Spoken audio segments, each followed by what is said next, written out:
No programa A Hora e a Vez da Pequena Empresa de hoje, você vai ver. No dia 20 de agosto, foi realizada uma cerimônia de comemoração de R$1 bilhão emprestado pelo Banco do Povo Paulista. Nossa equipe participou do evento e trouxe mais novidades. No quadro Pequena Notável, conheça uma pequena empresa de São Paulo que desenvolveu uma máquina compacta para fazer pizza com baixo investimento e rápido retorno financeiro. O SIMP foi convidado pela Delegacia Especial da Receita Federal de Administração Tributária de São Paulo a participar da cerimônia de entrega de certificados de participação no Programa de Imposto de Renda Pessoa Física. Acompanhe mais detalhes em instantes. Muito se diz sobre responsabilidade tributária e suas peculiaridades, mas você conhece o seu significado? Saiba mais com o Dr. José Antenor Nogueira da Rocha. E ainda, confira a entrevista com o deputado federal Arnaldo Jardim.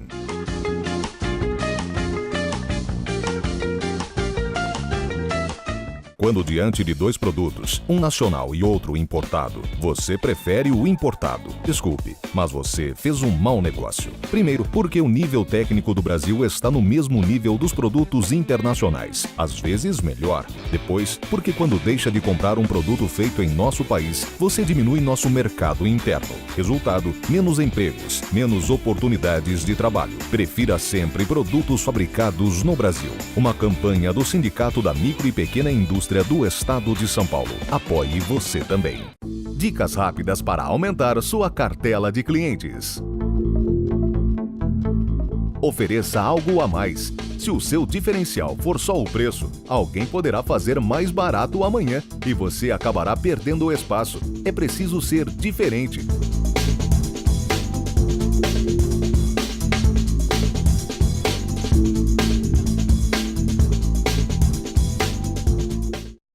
Você consegue quebrar um graveto isoladamente, mas terá dificuldade se forem 3 ou 4. Terá que fazer ainda mais força para parti-los se forem 10, 12, mas não conseguirá quebrá-los se eles forem um feixe. O SIMP foi criado para defender as micro e pequenas indústrias. Luta por elas há 24 anos. SIMP, 24 anos de união, trabalho e conquistas.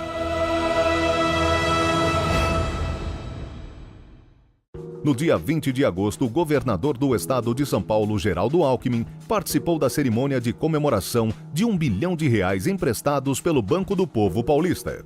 Nós estamos oferecendo crédito a 0,5%.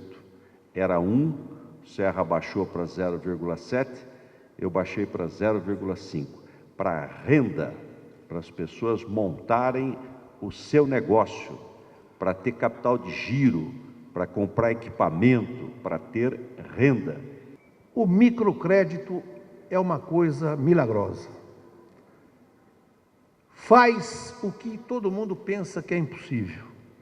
As pessoas aprenderem a usar o crédito, e isso é muito importante, e as pessoas que não têm acesso a outras modalidades corretas de crédito, terem acesso e poderem, usando o crédito, crescerem, se desenvolverem e serem, enfim, alguém na sociedade paulista. O presidente do SIMP, Joseph Cury, assinou um protocolo de intenções com o governo para dar incentivo às micro e pequenas empresas.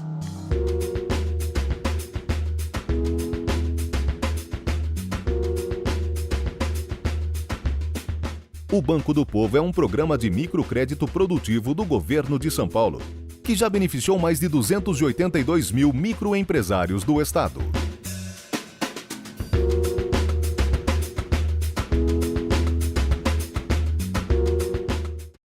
Você sabia que o Dia do Soldado é comemorado no dia 25 de agosto? A data, que tem por objetivo homenagear o trabalho dos membros do Exército Brasileiro, foi instituída em homenagem a Luiz Alves de Lima e Silva, patrono do Exército Brasileiro, nascido em 25 de agosto de 1803. Essa, você sabia?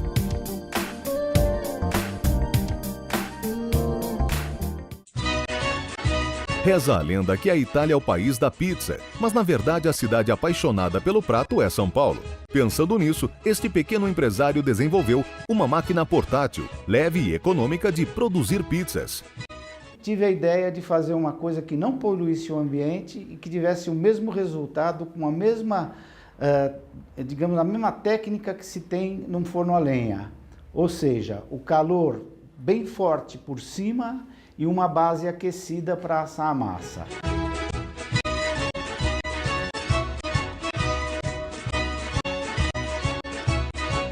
O sabor é exatamente o mesmo, porque utilizamos a mesma técnica, não há diferença.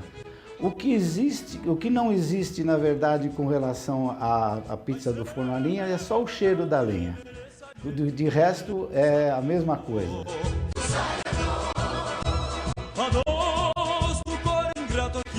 Como a gente sempre tem uma dificuldade de mão de obra, eu procurei uma empresa, uma metalúrgica que trabalhasse já com alumínio e procurei um molde que fosse adequado ao meu invento, né?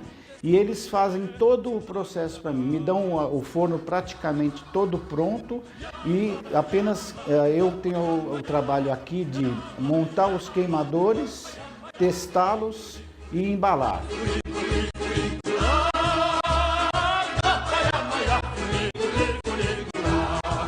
O investimento é baixo, com rápido retorno para o empreendedor e é uma oportunidade de obter uma renda extra. Foi para mim um orgulho muito grande de ter podido dar a oportunidade de muitas pessoas começarem a trabalhar, iniciarem um negócio com o meu invento de uma forma que ele tem um custo extremamente barato em relação ao que existe no mercado, e as pessoas estão ganhando dinheiro, estão trabalhando, e eu fico muito satisfeito de ver essas pessoas que estavam procurando uma oportunidade e acharam no meu forno essa oportunidade.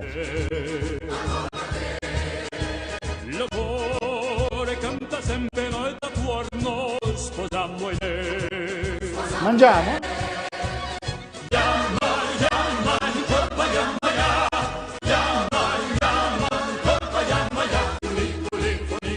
Entre as diversas responsabilidades dos sócios em uma empresa, a mais preocupante é a responsabilidade tributária.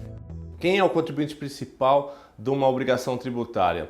No caso de uma empresa, ela é a contribuinte, ela é a que mantém relação com o fisco, ela é que deve pagar pelas dívidas tributárias. A partir do momento que ela não tenha mais condições de pagar esses valores, esses tributos, é direcionado para os sócios. De que forma? Existe a desconsideração da personalidade jurídica, caso haja algum dolo com relação a essa questão, e existe também outras situações. Uma delas pode ser a dissolução irregular da empresa, que também direciona diretamente aos sócios. Qual deve ser a responsabilidade dos seus sucessores? A empresa que adquire uma empresa que tenha débito com o fisco, ela automaticamente se torna sucessora. Ela vai pagar pelos tributos da empresa fundida ou adquirida, ou na questão de uma incorporação da incorporada. Isso é bastante claro, inclusive é bem pacificado, sedimentado nos tribunais com relação a essa questão.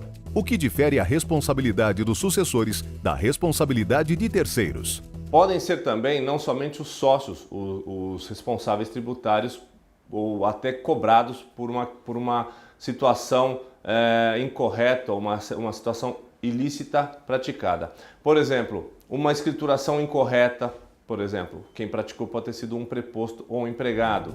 Qual será a responsabilidade por infrações?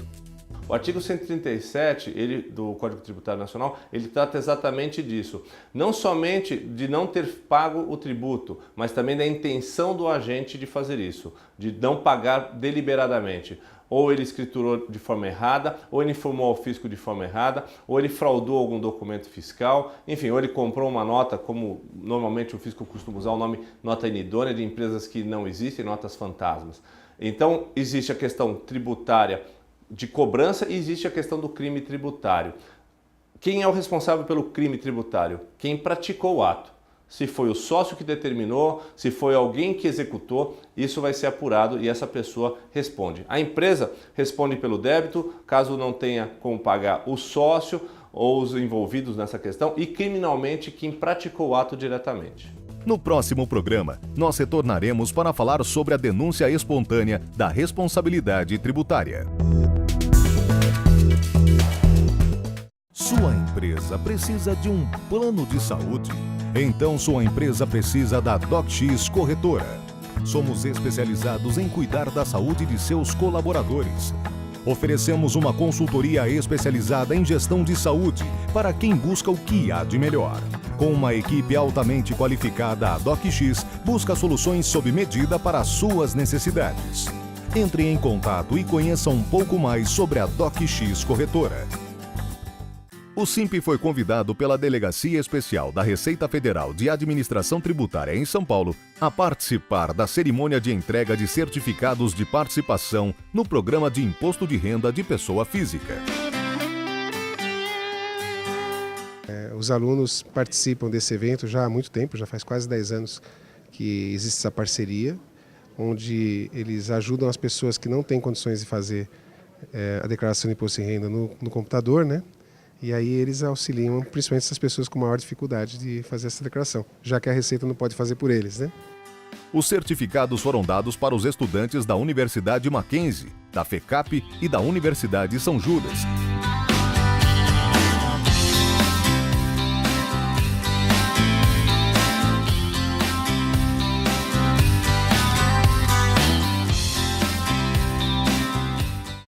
Eu também assisto A Hora e a Vez da Pequena Empresa. Entrevista da semana.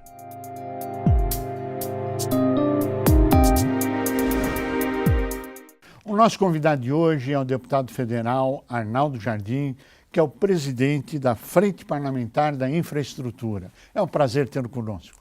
Estou muito alegre por estar aqui, Cury, e quero lhe cumprimentar por esse espaço formidável, referência das pessoas que têm um compromisso com a micro, pequena empresa, mas referência de todos que pensam o país. Parabéns por essa abrangência que você tem aqui no programa. Muito obrigado. O senhor tem feito um trabalho nessa comissão, primeiro de organizar uma comissão, né, em uma frente parlamentar, e discutir vários assuntos, e um deles é a famosa PPP, Parceria Público-Privada. Como é que está andando isso? É viável? Qual a sua visão? Primeiro, me permita fazer uma introdução muito ligeira, Cury, Claro.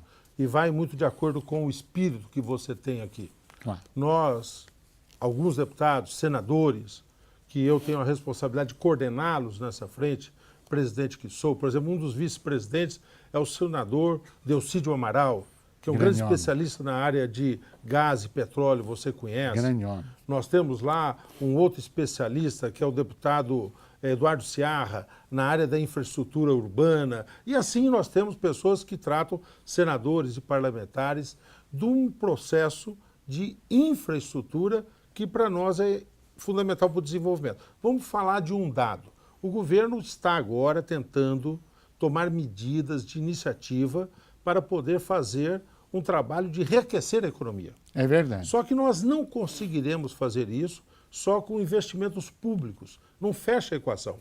Se em 2008, 2009, no auge da crise financeira internacional, o governo até diminuiu o superávit, ampliou o grau de investimentos, nós sabemos que o governo precisa ter também um equilíbrio fiscal. Claro. Então, para você aumentar o percentual de investimento no país, e nós precisamos aumentá-lo, hoje se investe no Brasil em torno de 18%, 19% do PIB. Para nós termos um crescimento que não é espetacular, vamos chamar em torno de 5%, nós teríamos que ter um investimento que seria da ordem de 22%, 23% do PIB. Aonde buscar esse diferencial? Na medida em que nós consigamos ter um ambiente de investimentos, uma situação de um marco regulatório estável, estabilidade jurídica que permita os investimentos privados. E nós temos um instrumento para isso, que são as PPPs e as concessões. Que são os pré-requisitos para qualquer investimento internacional. Não é isso? Leis estáveis, garantia de contratos, enfim. Bom, O que nós estamos falando, então? Isso. Nós estamos falando de rodovias, nós estamos falando de portos, nós estamos falando da estrutura de deslocamento que nós temos nas grandes cidades. Aeroportos. Senão nós vamos assistir, mas eu estou também dizendo de trilhos nas grandes cidades, de material rodante para as grandes cidades, né? Senão nós vamos assistir sempre aquela figura. O Brasil cresce um pouco mais, gera uma inflação, o governo pisa no breque, aumenta os juros para diminuir o ritmo de crescimento. Por quê? porque quando nós crescemos um pouco, fica evidente os gargalos da nossa infraestrutura. De energia elétrica e outras coisas a mais. Bom, e como é que esse processo está andando? Primeiro, Porque existe um trabalho focado em aeroportos, um trabalho focado em rodovias, um trabalho focado em ferrovias e outras áreas que devem estar andando também. Qual a sua avaliação? primeiro nós tivemos que meio pegar a partida perdendo de 2-0 para poder reequilibrar o jogo e passar a iniciativa. Eu estou me referindo a um preconceito que havia no começo do governo Lula com o programa de privatizações e concessões, porque se dizia que isso era alienação do bem público.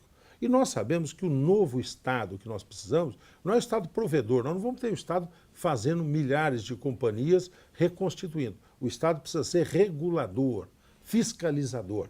Então você reforça esse papel que preserva o interesse público e amplia as áreas de obras e serviços que possam entrar à iniciativa privada. Então isso demorou. Aí nós tivemos agora a retomada do programa de concessões rodoviárias por parte do governo federal. Foi importante e eu estou muito feliz porque agora o governo anuncia que 7 novas concessões serão colocadas à disposição, vão se fazer as licitações, então nós vamos ter uma retomada importante. Os aeroportos, quando se pensou em fazer a concessão, foi depois de uma triste experiência. Nós tivemos que bater com a cabeça na parede.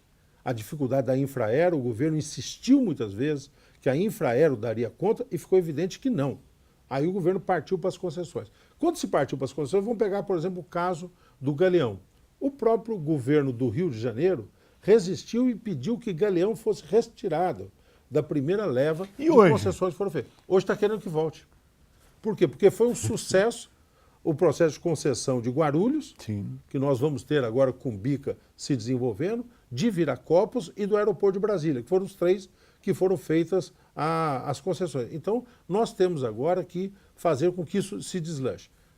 Um outro cenário está se abrindo também positivo, que é de concessões, rediscutir as concessões na área portuária, tá certo? Porque foi só crescemos um pouco mais, também exportações e importações, e nós tivemos o gargalo dos portos. Então, finalmente o governo está se rendendo àquilo que é efetividade dos fatos de que concessões precisam ser realizadas e abrindo agora o caminho das chamadas PPPs, parcerias público-privadas, que vão também nesse rumo de ampliar o investimento na área da infraestrutura. Bem, um outro projeto que é a grande discussão no momento e que eu acho que será do futuro é a Política Nacional de Resíduos Sólidos. Não é uma grande discussão. Um assunto muito caro a nós. Hein? Você é verdade, é verdade. Torceu por isso sempre, ajudou que nós pudéssemos discutir isso. Né? Agora, na sua avaliação, como é que esse processo está andando? Ele vai se desenvolver? Ele não vai se desenvolver? E vamos começar pelo pedaço que ele não vai andar. 2012, as prefeituras teriam que apresentar um projeto quanto ao lixo. O senhor acredita que isso será cumprido? Infelizmente, não. Deixa eu traduzir um pouco para você que está em casa, nos ouvindo, porque o Cury fala desse jeito entusiástico que é a sua marca e ele ajudou muito, ele, o Jorge, para que isso pudesse ser tratado. Política Nacional de Resíduos, minha gente, é o lixo, trocando em miúdos, é cuidar do lixo. Um grave problema social, ambiental, mas que bem tratado pode ser uma formidável alternativa. E uma fonte de receita. Fonte de receitas, oportunidade de emprego. É verdade. Nós conversávamos há pouco, eu e o Cury, dividimos com vocês, só nessa atitude de pegar a latinha de alumínio, que a gente em qualquer lugar vê alguém ali disposto, disso vivem brasileiros e brasileiras 300 mil, dados oficiais do IBGE. Quer dizer, se nós 300 mil pessoas vivem só de catar latinha de alumínio, ou seja, cerveja, refrigerantes e congêneres, e transformam esse lixo em fonte de receita para sua sobrevivência. Incrível, não? Agora, até comovente. Tem vidro, tem plástico, enfim, mas aí nós estamos falando do quê, Cury? Nós estamos falando de 1 milhão de empregos. Estamos. Esses são os dados. 1 milhão. De emprego para cima de milhões de empregos. Dados também, chegou o político fica chutando no dados do IBGE, número atual, 300, para ser rigoroso, 330 mil dados do IPEA. A Política Nacional de Resíduos, quando implantada, é capaz de gerar um número superior a 1 milhão de novos empregos. Nós estamos falando de, além dessa questão, que já valeria por si, nós estamos falando de recursos naturais. É verdade. Tá certo? De ter uma utilização racional disso. Nós estamos falando de um ambiente mais favorável. Quando se fala muito da natureza, eu trouxe até um presentinho que depois eu vou lhe dar uma cartilha aqui que cuida das questões do meio ambiente, se fala muito do ponto de vista de fauna, flora. Mas aonde que o meio ambiente pega na vida cotidiana das pessoas? No esgoto da cidade, no lixo jogado, na poluição visual e sonora. Hoje a maioria dos 90% dos brasileiros vivem nas cidades. É verdade. E quase 50% vivem nas grandes metrópoles que nós temos do ponto de vista de quantidade de pessoas. Agora, esses prefeitos, alguns candidatos, outros não candidatos, não irão cumprir a legislação que obriga que tenha um projeto quanto ao lixo. Qual será o seu posicionamento? Pedir um novo prazo, enfim, como é que o senhor acredita que isso se desenvolva, deputado? No seu programa em primeira mão, porque nós estamos tratando disso exatamente agora com a ministra Isabela Teixeira, que é muito dinâmica, uma excelente ministra, e nós estamos repactuando esse prazo. A legislação que nós conseguimos aprovar, eu fui quem presidiu a comissão que elaborou a nova legislação, tá certo? Ela prevê um prazo até o final do ano de 2012 para aprovação dos planos municipais de gerenciamento dos resíduos, ou seja, do planejamento do município, como é que vai tratar. E vai ter um destaque fundamental, além de fechar totalmente os lixões, vai passar a ser crime a existência de lixões, nós vamos implantar a coleta seletiva para valer, Curi. Que bom. Vai ter que ser fundamental. Só que os municípios, ano eleitoral, dificilmente terão condições de fazer isso. A ideia é fazer uma pequena ampliação desse prazo, de 6, 8 meses, mas com um condicionante muito forte da obrigatoriedade para que esse planejamento ocorra em cada uma das cidades. Resíduos sólidos. Hoje se fala muito da disposição de resíduos sólidos e alguns perguntam, puxa, mas isso é uma conta adicional que nós vamos pagar. E aqui a provocação para sua experiência como presidente da Frente Parlamentar da Infraestrutura, que também está trabalhando na Política Nacional de Resíduos, é o seguinte, hoje quando você dispõe um produto, já existe um custo calculado para a recuperação disso pelo próprio fabricante, que é a logística reversa. Agora, qual é o custo daquele que vai poluir o ambiente e vai ter um passivo ambiental da recuperação? É muito maior, não é? E como é que o senhor vê a indústria nesse cenário? Muitas vezes se complicam discussões e dos ditados populares está o segredo, né? É verdade. Você e eu ouvimos sempre dos nossos pais, das nossas famílias e falamos para os outros. É muito mais barato você prevenir do que remediar. É verdade. O custo de áreas contaminadas, da irresponsabilidade quando se teve tanto de disposição de resíduos pós-industrial, como num tanque de combustível de um posto que não foi bem cuidado, contaminou toda a área, é infinitamente maior do que qualquer custo anterior de prevenção. Sendo que no custo de prevenção, cuidar desta volta, implantar a logística reversa, você tem uma virtude econômica, ou seja, em alguns segmentos a própria conta fecha. Em outros segmentos, nós vamos ter que avançar do ponto de vista tributário. Vamos citar um exemplo, por exemplo, do papel.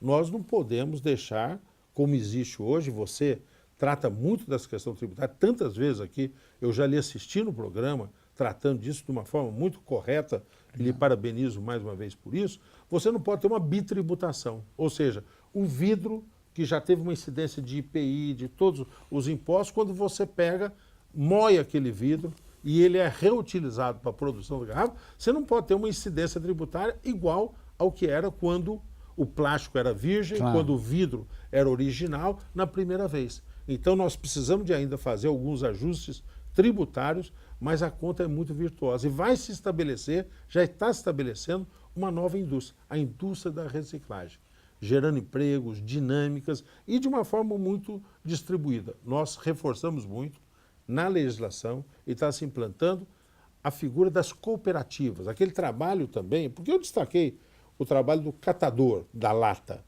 mas nós sabemos que é um trabalho penoso. Alguns podem ter associado a um trabalho feito organizadamente, que é o que se quer e que cada vez mais acontece. Mas tem aquela figura penosa, quem de nós não vê a carrocinha, o sujeito se arrastando. Nós não queremos perpetuar aquela situação. Tá certo? Então são cooperativas, formas organizadas, tornando esse trabalho menos penoso. Nós chegamos ao final do nosso tempo e eu pediria as suas considerações finais. Passou muito rápido.